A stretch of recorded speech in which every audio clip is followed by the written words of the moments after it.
This is a uni wheel lug nut, but it's probably much different than the uni wheel lug nuts that you're used to. This is an Appliance uni wheel lug nut.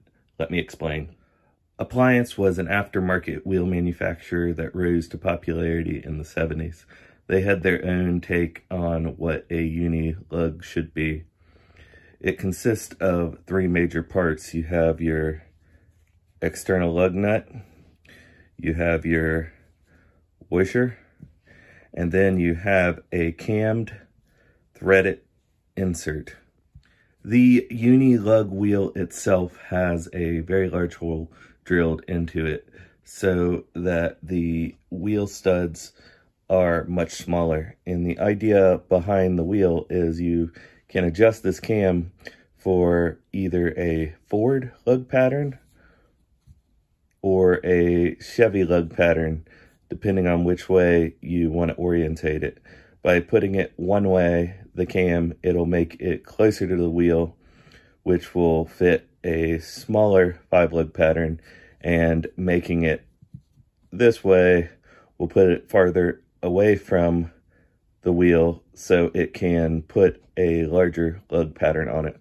They also had cams that were drilled completely center that, to my understanding, would work on a Jaguar.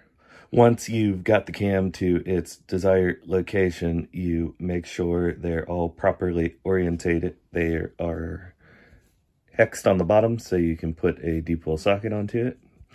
Then you would slide this on, and then your wheel, and then your washer would go over top of it, and that would catch on a lip in the wheel. And then from there, you would screw your outer lug on, which is actually very large. A standard 4-way isn't going to have this particular size, so it's rather inconvenient.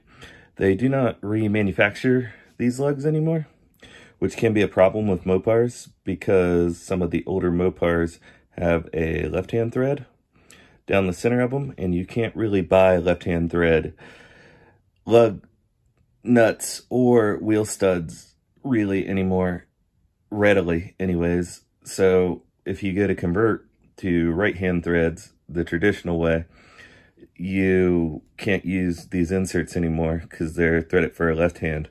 But there is an alternative, and I will do another video on Appliance Wheels to show you the alternative.